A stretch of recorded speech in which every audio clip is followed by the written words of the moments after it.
지난 2022년 3월 13일부터 요한계시록 설교를 시작했습니다.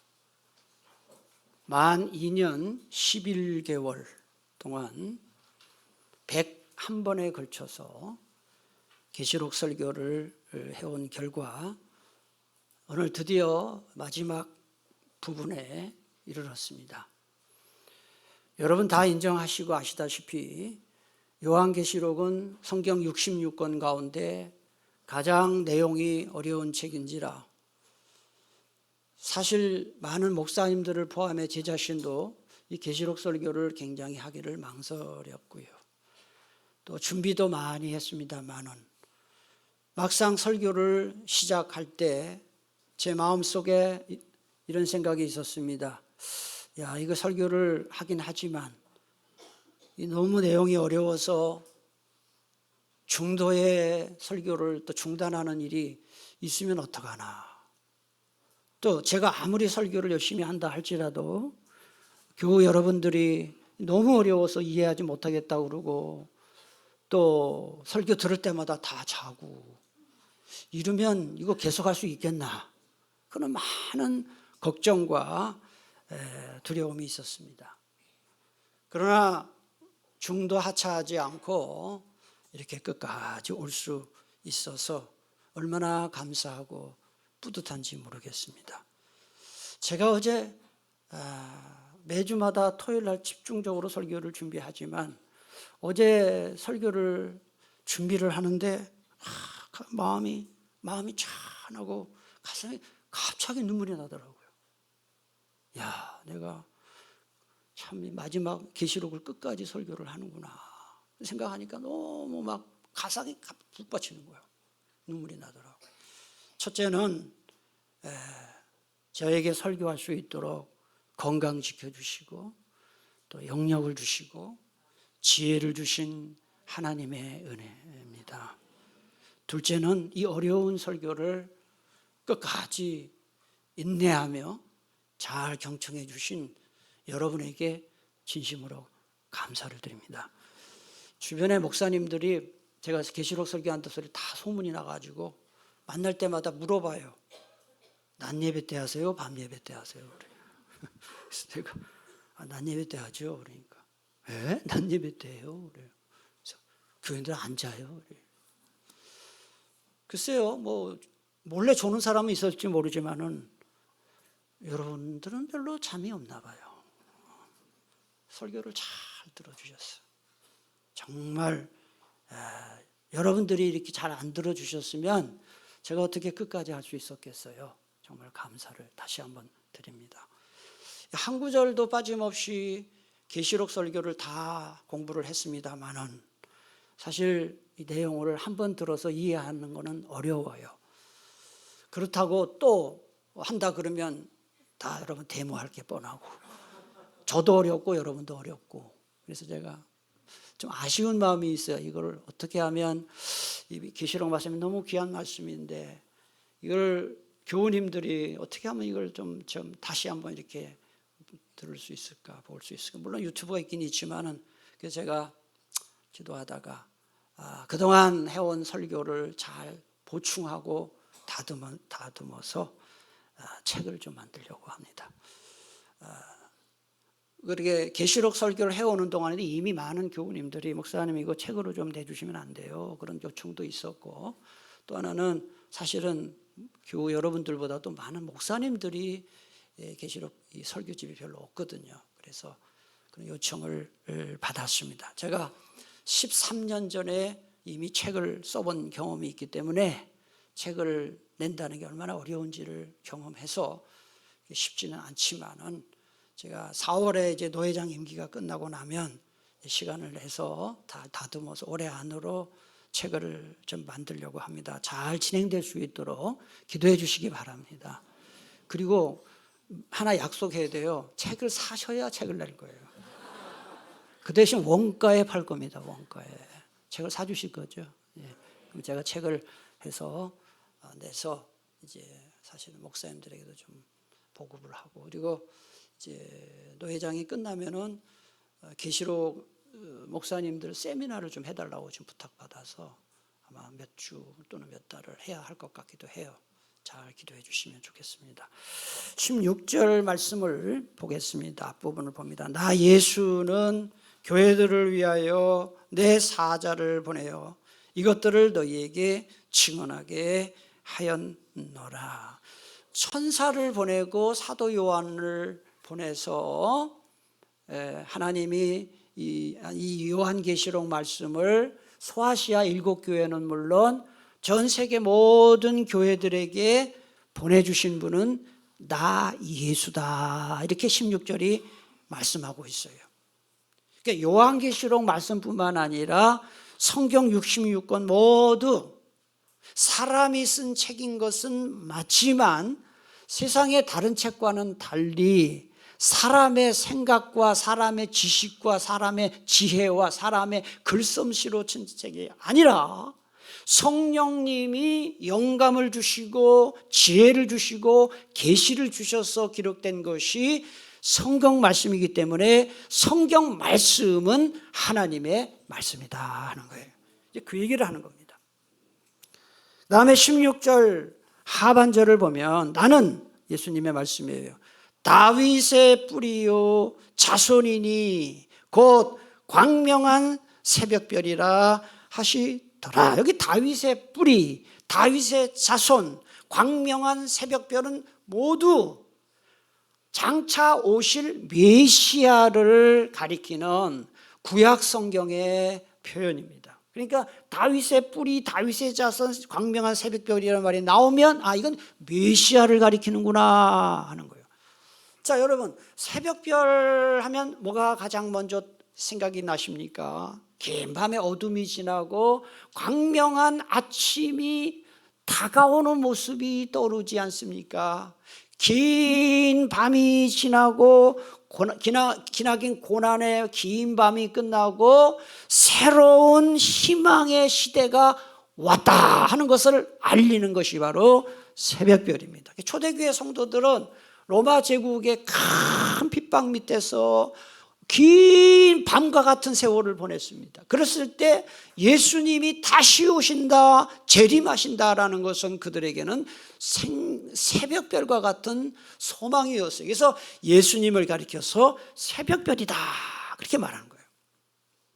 제가 지난번 설교 때 말씀드렸습니다. 우리나라에 자칭 예수라고 하는 사람이 몇 명 정도 있다고 했습니까? 70명이죠, 70명. 그 중에, 그러니까 이단의 교주들이죠. 그 중에 한 사람이 정명석이라는 사람이 있어요. 혹시 들어보셨나요? 정명석이 있는데, 이 사람은 교우들을 성폭행한 죄로 한국 교우들, 호주, 또 어디더라, 하여튼 많은 국적의 여자 신도들, 젊은 여자 신도들을 성폭행한 거에 발각이 돼가지고 17년 징역형을 받아가지고 지금 감옥에 있어요. 근데 나이가 81세예요. 근데 그 정명석이 뭐라고 주장했냐? 내가 재림한 광명한 새벽별이다. 그렇게 주장을 했는데 도대체 뭘 근거로 자기가 새벽별이라고 했느냐? 이 새벽별이라는 말이 영어 성경에 보면 모닝스타입니다. 모닝스타. 근데 예수님이 새벽별이다 그러면은 Jesus Morning Star입니다. 그런데 정명석을 영어로 쓰면은 그 앞글자가 JMS예요. 그래서 Jesus 대신에 자기의 성인 정을 넣어가지고 정 모닝스타 해가지고 JMS, 내가 광명한 새벽별이다, 그렇게 얘기한 거예요. 여러분은 다 좀 웃잖아요. 말도 안 되는 소리니까 웃는 거거든요. 엉터리라. 여러분 다 이게 아멘이라서 웃는 거 아니잖아요. 이거는 말도 안 되는 소리이기 때문에 웃는 거잖아요. 근데 여러분 보세요. 정명석이 엉터리 주장에 젊은 대학생들이, 그리고 엘리트 지식인들이 많아요. 아니, 말도 안 되는 어떻게 그런 주장에 넘어가는가? 이것만 봐도 이 이단에 빠지는 것은 사단의 역사이다 하는 것을 알 수가 있어요. 사단이 한번 딱 역사하면은 그냥 지성이 마비가 되고 이성이 마비가 되는 것이죠. 여러분, 진정한 광명한 새벽별 참 메시아, 참 소망은 예수님밖에 없다 하는 거예요. 예수님밖에. 타경철 목사님이 그의 시집에서 이렇게 노래했습니다. 우리의 삶에서 희망은 정말 중요합니다. 상처받는 많은 과거를 치료해주고 어려운 현재를 쉽게 만들어주며 암담한 미래를 설렘으로 바꿔주기 때문입니다. 크리스찬의 희망은 오직 예수 그리스도이십니다. 그랬습니다. 예수님을 믿는 사람만이 참 소망이 있다, 그 얘기입니다. 자, 17절을 보겠습니다. 성령과 신부가 말씀하시기를 오라 하시는도다.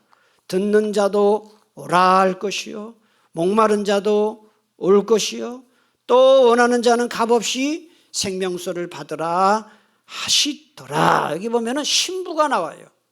이 신부는 예수 그리스도의 신부를 말합니다. 예수 그리스도의 신부가 누구냐? 교회예요. 교회는 어린 양 예수님의 신부예요. 그러니까 성령님과 교회 모두 예수님과 복음을 세상에 증거해서 세상 사람들을 예수님과 복음으로 초청하는 일을 하는 것입니다. 그래서 성령과 신부가 말한다 그랬어요. 17절을 자세히 보면은 명령형 동사가 4개 나와요. 펜 갖고 계신 분들은 잘 표시를 해보시면 명령형 동사가 4개 나오는데 앞에 오라라는 말이 3개 나와요. 전부 명령형입니다. 원문 성경에 보면은 마지막 말에는 받으라, 오라 받으라, 오라 받으라예요. 예? 그런데 이 17절 중간에 나오는 듣는 자는 뭘 듣는 자냐? 예배에 참석해서 요한계시록 말씀을 듣는 자들을 가리킵니다. 여러분 설교 잘 들으셨는지 모르겠어요. 지난 시간에 말씀드렸어요. 요한계시록에는 예수님이 속히 오시겠다는 말씀이 3번 나와요. 7절, 12절, 20절에 나와요. 따라서 오늘 17절 상반절에 나오는 오라라는 말은 내가 속히 오리라는 예수님의 말씀에 화답해서 주 예수여 오시옵소서라고 간구하는 기도입니다. 사실은 오라란 말은. 20절을 한번 보겠습니다. 20절 우리 다 같이 함께 봉독합니다. 이것들을 증언하신 이가 이르시되 내가 진실로 속히 오리라 하시거늘 아멘 주 예수여 오시옵소서. 여기 아멘 주 예수여 오시옵소서. 이 오라는 말이 이런 뜻이에요. 여기서 우리는 중요한 진리를 깨닫습니다. 어떤 진리냐? 인류의 역사와 인생을 주님의 주권적인 뜻과 섭리에 따라 진행되는 거 맞습니다. 그런데 주님은 무슨 독재자들처럼 말이죠, 그냥 마음대로 일방적으로 인류 역사를 끌고 가고 인생을 끌어가시는 그런 분이 절대로 아니시고, 우리 주님은 성도들의 기도를 들으시고 그 기도에 응답하시는 방식으로 당신의 주권과 뜻을 진행하신다 하는 것을 이 본문이 말하는 거예요. 여러분 한번 잘 생각해 보세요. 신약교회가 어떻게 탄생했나요? 120명의 성도들이 마가 요한의 다락방에 함께 모여 성령 받기를 간절히 기도할 때 하나님이 그 기도를 들으시고 응답하셔서 오순절에 성령 강림을 하심으로 신약교회가 탄생한 거예요. 그러니까 교회 탄생은 하나님이 일방적으로 교회를 쫙 내려주신 것이 아니라 성도들의 기도를 들으시고 응답하시는 방식으로 신약교회를 탄생케 하셨어요. 요한계시록에 7 심판이 나오는데 이 7 심판도 하나님의 마음 내키는 대로 아무 때나 심판하는 게 아니에요. 계시록 전체에 보면 성도들이 하나님 앞에 탄원하는 기도를 들으시고 7 심판을 집행하셔요. 하나님이 우리에게 복과 은혜를 내려주실 때도 아무한테나 마음 내키는 대로 복 주고 은혜 주시는 게 아니에요. 하나님이 주시는 복과 은혜를 받기를 간절히 사모하는 마음으로 기도하는 기도를 들으시고 복과 은혜를 내려주시는 거예요. 소원을 성취시켜 주시고 문제를 해결해 주시는 것도 그냥 하는 게 아니에요. 여러분 착각하면 안 돼요. 나는 예수님을 믿으니까 내가 뭐 무슨 일을 만나든지 어려운 일을 당하든지 주님 알아서 다 해결해 주시기, 절대 안 그래요. 주님은 우리를 도와주시긴 도와주시는데 우리의 기도를 들으시고 도와주시는 거예요. 어떤 문제가 있을 때 해결해 달라고 기도할 때 문제가 해결되는 것이고, 간절한 소원이 있을 때 소원을 아랠 때 그 소원을 기도를 들으시고 소원을 들어주시는 것이지, 너 나 믿으니까 내가 알아서 다 해줄게, 이런 예수님 아니에요. 그게 성경 전체의 사상이에요. 그래서 그런 거를 가장 잘 보여주는 성경 구조를 제가 가르쳐 드릴 테니까 이건 꼭 외우셔야 돼요. 에스겔 36장 37절 일단 한번 여러분 메모를 좀 해놓으셔요. 에스겔 36장 37절은 꼭 외우셔야 되는 거예요. 이거는 자 함께 화면을 보고 읽겠습니다. 주 여호와께서 이같이 말씀하셨느니라. 그래도 이스라엘 족속이 이같이 자기들에게 이루어 주기를 내게 구하여야. 이게 굉장히 중요한 거예요. 빨간 글씨를 보세요. 우리 하나님께서 무엇인가를 해주겠다고 말씀하시고 약속하셨어요. 그렇지만 이 말이에요. 그렇지만 그래도 그렇게 되도록 어떻게 하라 그랬어요? 구한다는 건 뭐 한다는 거예요? 기도한다는 거예요. 내가 너희 자녀들을 잘 되게 하겠다, 복주겠다, 주님은 약속하셨어요. 하나님을 잘 섬기는 그 가정의 자녀들을 잘 되게 하겠다 약속하셨어요. 그래도 내 자녀들이 잘 되도록 뭐 해야 되는 거예요? 기도해야 그 기도를 듣고 하나님 주시겠다는 거예요. 그러니까 여러분 기도 안 해도 본전이고 기도하면 이익이 아니에요. 기도 안 하면 절대로 복을 못 받아요. 문제 해결 안 돼요. 여러분의 삶에 지금 무슨 문제가 있는지 모르겠어요. 기도 안 하면 해결 안 됩니다. 특히 문제가 아주 큰 문제일 때는 기도 많이 해야 돼요. 기도 안 하고 해결되는 문제 없어요. 그래서 이 에스겔 36장 37절 말씀, 여호와께서 말씀하셨느니라 그래도 내게 구하여야 할지라, 이 말씀을 암송을 해요. 예수님의 재림도 마찬가지예요. 예수님 때 되면 오셔요. 하지만 우리 성도들은 주님의 재림을 간절히 사모하며 기도를 해야 할 의무가 있어요. 여러분에게 제가 묻겠습니다. 대답 안 해도 돼요. 속으로 대답해도 돼요. 주님이 재림하시기를 기도해 본 적이 있나요? 그거요, 기도 잘 안 합니다. 대부분은 어떤 문제 해결해 달라 기도하고 어떤 소원이 성취되기를 기도는 많이 하지만 주님 재림해 주시옵소서, 어서 오시옵소서, 이런 기도 안 합니다. 여러분 지난 한 3년여간 코로나 겪으면서 뭘 여러분 느끼셨어요? 예, 코로나19 바이러스라는 아주 작은 세균 하나가 전 세계로 퍼지니까 전 세계가 갑자기 지옥이 됐잖아요. 지옥 같은 세상이지 뭡니까 그게? 예?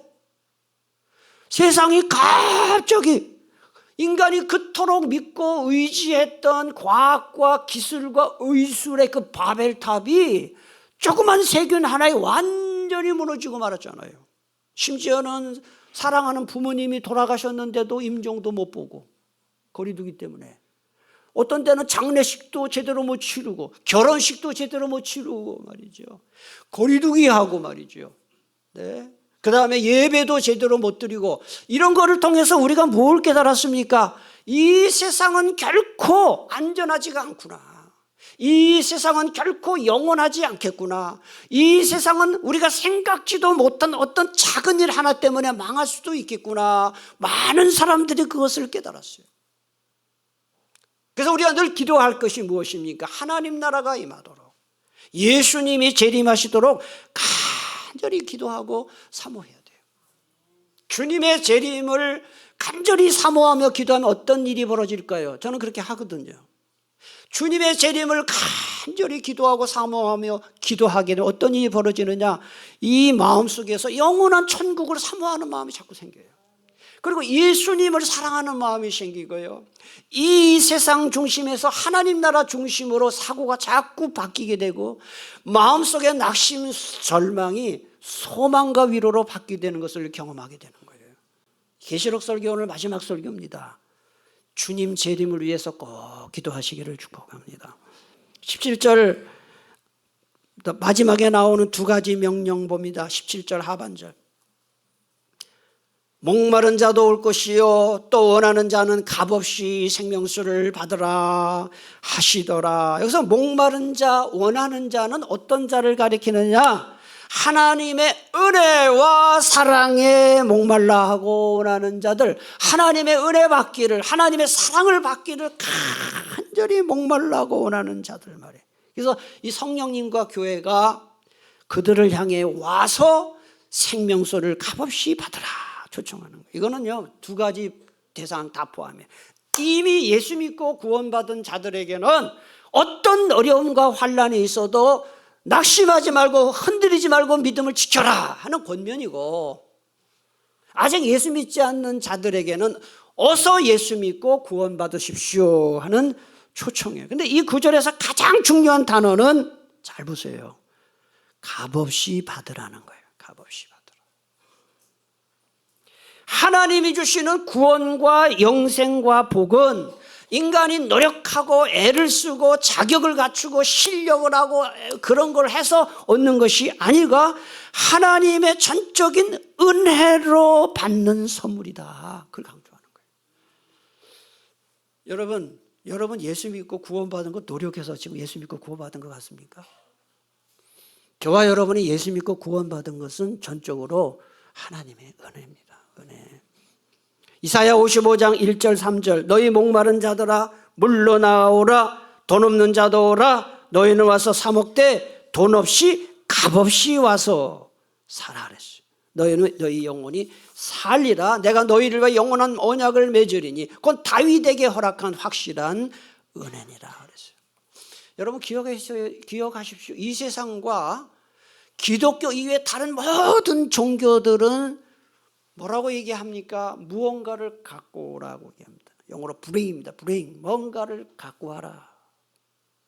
열심히 선행해서 또 열심히 공로를 쌓고 또 뭔가 희생을 하고 그런 걸 다 갖고 와라. 그럼 복 주겠다.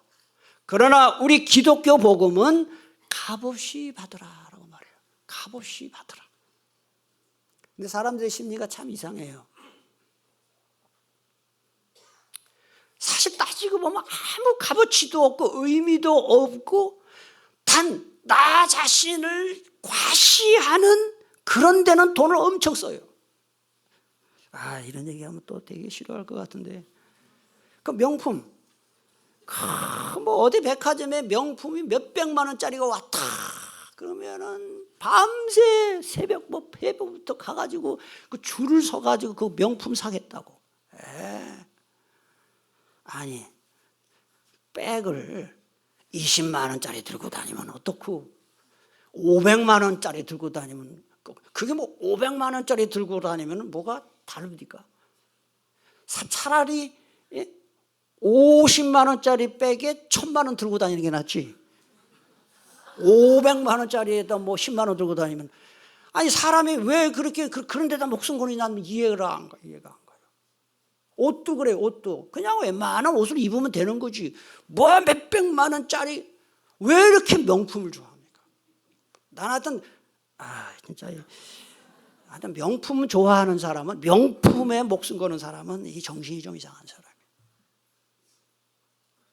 사람들이 별로 가치도 없는 것에는 엄청난 돈을 투자하면서 정작 하나님께서 주시는 값없이 주시는 이 은혜의 선물은 시시하다고 해요. 받기 싫어해요. 이게 얼마나 어리석은 일입니까? 여러분 기억하세요. 이 세상의 그 무엇도 절대로 인간을 만족시킬 수 없어요. 여러분 지금까지 살아오면서 내가 이것만 하면 소원이 없겠다 그런 게 있었을 거예요. 저도 그랬어요. 내가 이것만 하면 소원이 없겠다. 근데 그거 해보세요. 소원이 없습니까? 그것 때문에 생기는 문제가 많아. 이것만 내가 잘 되면 무슨 소원이 있겠나? 사람들은 돈, 권력, 명예, 인기, 뭐 쾌락 그 다 잠시뿐이에요. 잠시뿐이에요. 시간 지나고 나면 더 많이 갖고 싶고 더 좋은 것 갖고 싶고 이 세상의 그 무엇도 우리의 마음속에 만족을 주는 것은 아무것도 없어요. 그래서 성경에 보면 헛된 것들을 추구하는 어리석은 사람에 대해서 이렇게 말합니다. 참 재미있는 말을 해요. 이사야 29장 8절에 보니까 굶주린 사람이 먹는 꿈을 꾸다가 깨어나서 더 배고파하고 목마른 사람이 마시는 꿈을 꾸다가 깨어나서 더 목말라 하듯이 이 세상 사람들이 그렇다 이 말이에요. 또 이 메시지 성경 보면 또 재미있는 표현이 있어요.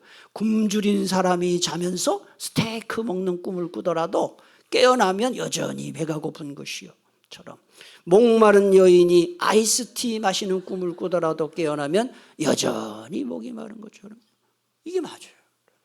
다 꿈 같은 얘기입니다. 우리에게 진정한 만족과 행복과 기쁨을 주시는 분은 예수님밖에 없다. 예수님이 주시는 생명수만이 인간의 갈증과 갈망을 흡족하게 채워주실 수 있다는 거예요. 요한복음 4장 14절 말씀 다 같이 앞에 화면 보고 읽겠습니다. 시작.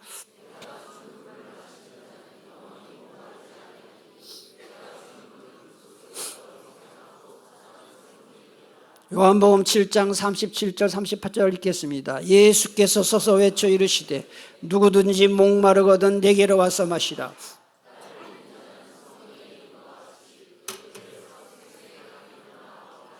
아멘. 여러분 예배 오셔서 예배 들어올 때의 마음과 나갈 때의 마음이 다르지 않다면 예배 잘못 드린 겁니다.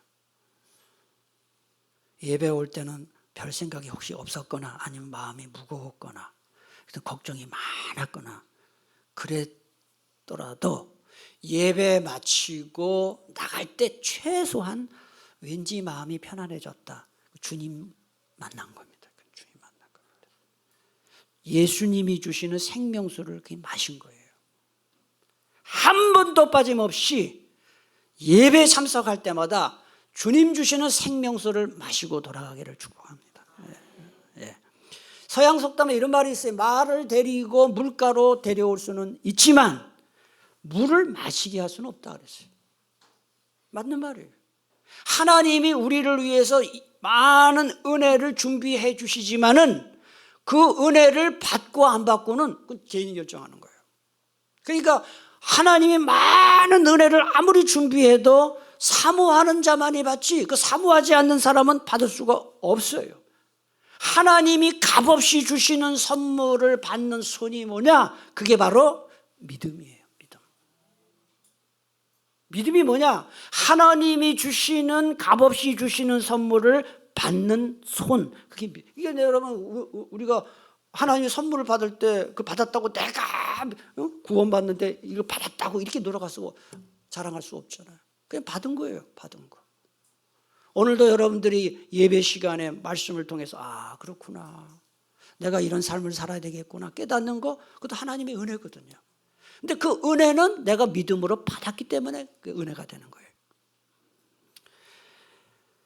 이제 18절 19절 봉독하겠습니다. 18절 내가 이 두루마리 예언의 말씀을 듣는 모든 사람에게 증언하노니 만일 누구든지 이것들 외에 더하면 하나님이 이 두루마리에 기록된 재앙들을 그에게 더하실 것이요 만일 누구든지 이 두루마리의 예언의 말씀에서 제하여 버리면 하나님이 이 두루마리에 기록된 생명나무와 및 거룩한 성의 참여함을 제하여 버리시리라. 이거 긴데요. 이거 간단한 얘기예요. 이 얘기는 잘 들어보세요. 하나님이 우리에게 주신 성경 말씀에다 뭔가를 추가하면 이 말이에요. 인간의 사상을 놓고 생각을 놓고 뭔가를 추가하면 성경에 기록된 모든 재앙과 저주를 받아요. 또 성경 말씀에서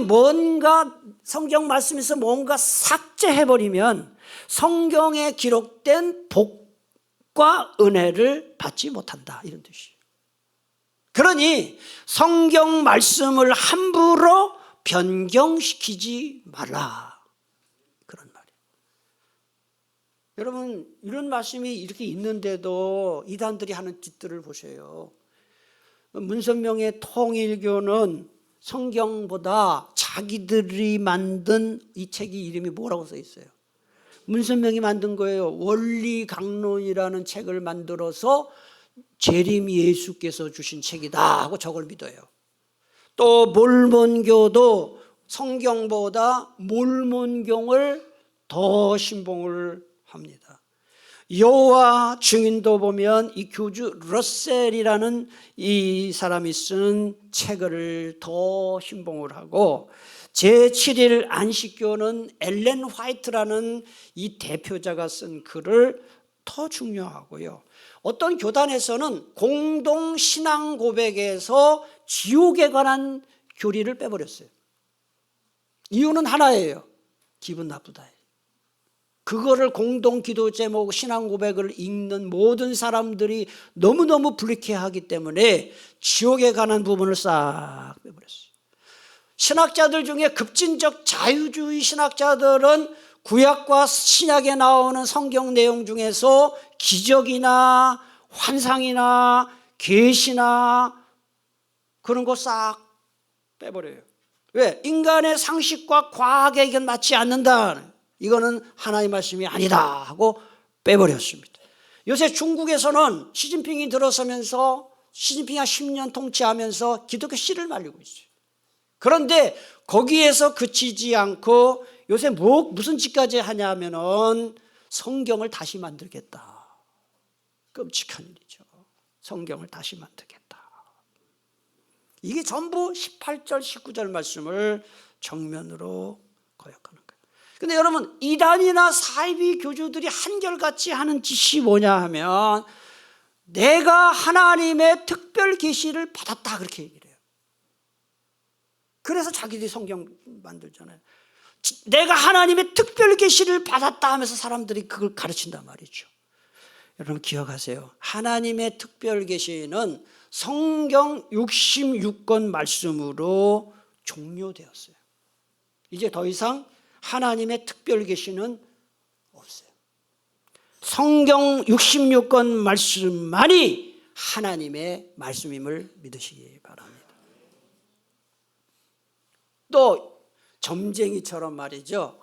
앞으로 세상이 어떻게 될 거고 성경에 나오지 않는 또 어떤 개인의 이 미래를 가르쳐, 주로 기도원의 뭐 이상한 원장들이 그런 짓들을 해요.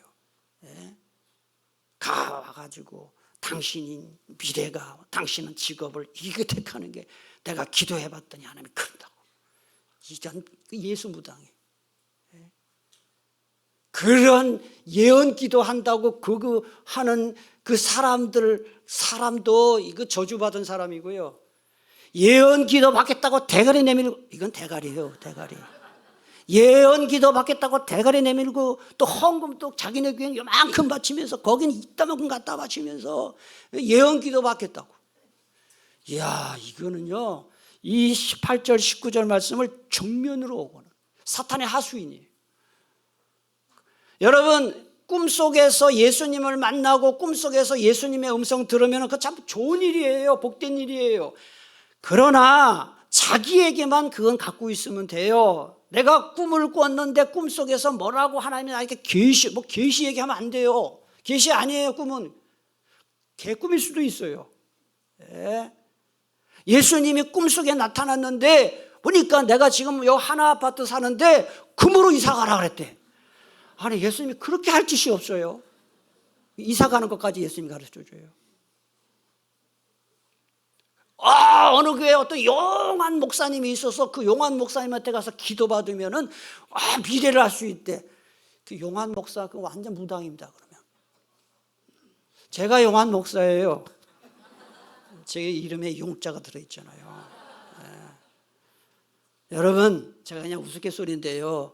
어떤 사람이 용한 목사인지 아세요? 말씀을 잘 풀어서 가르치는 게 용한 목사예요. 무슨 자기가 특별 계시를 받았다고 하면 그 사람은 다 이단이에요. 볼 거 없어요. 어떤 목사가 나는 하나님과 특별히 친하게 지내는 사람이야 막 그러죠. 그거 굉장히 힘들어요. 그거 안 되는 거예요. 그런 말하면 안 돼요. 하나님의 특별 계시를 받는다, 이거 없어요. 하나님의 특별 계시는 성경 66권으로 끝났습니다. 우리들이 아멘 해야 할 곳은 오직 성경밖에 없다 이 말이에요. 어떤 목사도 어떤 영역 있는 사람도 이거 성경이 많이 주장해요. 갈라디아 1장 6절 8절 그리스도의 은혜로 너희를 부르신 이를 이같이 속히 떠나 뭐를 따른다 그랬어요? 다른 복음이에요. 그거는 다른 복음 따르는 건 다 이상하다. 다른 복음은 없다 그랬어요. 그 뒤에 보면 우리가 너희에게 전한 복음 외에 다른 복음을 전하면 어떻게 된다 그랬어요? 저주받는다. 이거 무서운 일이라니까요. 이단들 다 지옥 갑니다 여러분. 지옥 중에서 가장 뜨거운 곳으로 가요. 이단들 교주들. 베드로후서 3장 15절 16절에 보니까 성경 말씀 중에 알기 어려운 내용이 있다 그랬어요. 근데 그 맨 뒤에 보세요. 무식한 자들과 굳세지 못한 자들이 다른 성경과 같이 그것도 같이 읽겠습니다. 억지로 풀다가 스스로 멸망에 이르느니라. 우리가 믿고 따라야 할 하나님의 계시는 성경 66권밖에 없다. 성경 말씀에 한 글자도 더해도 안 되고 한 글자도 빼도 안 돼요. 마태복음 5장 18절 진실로 너희에게 이르노니 천지가 없어지기 전에는 같이 율법의 1.1획도 결코 없어지지 아니하고 다 이루리라. 아멘이십니까? 그러니까 여러분 성경 말고 제발 이런 간증 듣지 마세요. 천국 갔다 온 간증, 지옥 갔다 온 간증 다 헛소리예요. 예언기도 받으러 다니지 마세요. 예수 무당이에요. 큰일 날 일입니다. 사단이 역사합니다. 저도 예언기도 하라면 할 수 있어요. 이런 기도예요. 예언기도가 다른 거 아니에요. 당신 예수 열심히 믿고 신앙생활 잘하면 복받아. 그게 예언이에요. 특별한 거 없어요. 예언이라는 건 뭐 잘하면 복받는다. 다 그런 거예요. 당신 지금처럼 신앙생활하면 망해. 그런데 예수님의 이름으로 절대로 예언하면 안 돼요. 여러분들 이 본교회에 나와서 설교 말씀 듣는 게 시시해 보여도 성경 말씀을 풀어서 이 말씀대로 그대로 가르치는 것이 가장 훌륭한 계시입니다. 그게 가장한. 이제 마지막 절 21절 우리 다 같이 봉독하겠습니다. 주 예수의 은혜가 모든 자들에게 있을지어다. 아멘. 사도 요한은 요한계시록 맨 처음 시작할 때도 예수님의 은혜를 언급했어요. 요한계시록 1장 4절 5절 요한은 아시아에 있는 7교회에 편지하노니 예수 그리스도로 말미암아 은혜와 평강이 너희에게 있기를 원하노라 그랬어요. 예수님의 은혜가 얼마나 중요하면 계시록 1장과 22장 마지막 장에서 신약성경 27권 중에서 말이죠. 은혜를 선포하며 말씀을 맺는 성경이 15권입니다. 27권 중에 15권이 은혜를 언급하며 말씀을 맺습니다. 그럼 은혜가 뭐냐? 자, 이거 꼭 오늘 알고 가세요. 은혜가 뭐냐? 받을 자격이 없는 자에게 거저 값없이 베풀어 주시는 하나님의 선물이에요. 선물. 그게 은혜예요. 은혜 받았다, 선물 받았다는 거예요. 은혜가 뭐냐? 받을 자격이 없는 자에게 어떻게 해요? 거저 또는 값없이 베풀어 주시는 하나님의 뭐라고요? 그래서 은혜 하면은 세 가지가 동의어예요. 은혜, 공짜, 선물이에요. 은혜, 공짜, 선물. 이걸 동의어라고 해요. 은혜, 공짜, 선물이에요. 자, 고린도전서 4장 7절, 15장 10절. 너는 누가 너를 남달리 구별하였느냐? 네게 있는 것 중에 받지 아니한 것이 무엇이냐? 네가 받았은즉 어찌하여 받지 아니한 것 같이 자랑하느냐? 끝에 말씀 같이 내가 나된 것은 하나님의 은혜로 된 것이니. 아멘. 여러분 이 마지막 이 성경 구절 내가 나된 것은 하나님의 은혜라는 이 사도 바울의 신앙 고백이 여러분의 고백이 되기를 축복합니다. 내가 이만큼 사는 건 하나님의 은혜입니다. 말씀 맺겠습니다. 우리 모두 주님의 은혜로 구원받았듯이 주님의 은혜가 아니면 이 험한 세상을 하루도 살 수 없어요. 주님의 은혜가 아니면 신앙생활 끝까지 할 수 없어요. 주님의 은혜가 아니면 믿음을 지킬 수도 없습니다. 우리 자신도 은혜가 필요하지만 모든 사람에게 은혜가 필요합니다. 따라서 우리가 다른 사람에게 줄 수 있는 최고의 선물이 뭔지 아세요? 저 사람에게 주의 은혜가 임하도록 기도하는 거예요. 기도하는 거. 주님의 은혜가 저분에게 임하게 해주세요 하고 축복기도 해주는 거 좋은 선물이에요. 여러분 지금 주변에 누구 사랑하는 사람이 있으면은요, 진짜 좋아하는 사람이 있다면 그분을 축복하는 기도를 많이 해주세요. 그분에게 주의 은혜가 임하도록 말이죠. 예수님이 이 세상에 오신 후 2000년이 흐르는 동안에 과학과 철학이 막 발전했습니다. 1000년간의 중세 시대와 르네상스 휴머니즘 시대가 다가오면서 사람들이 타락한 교회와 교회가 가르치는 진리의 염증을 느끼고 인간의 자유를 추구합니다. 그리고 인간의 노력으로 창의력으로 새로운 세상을 만들겠다고 시도를 했습니다.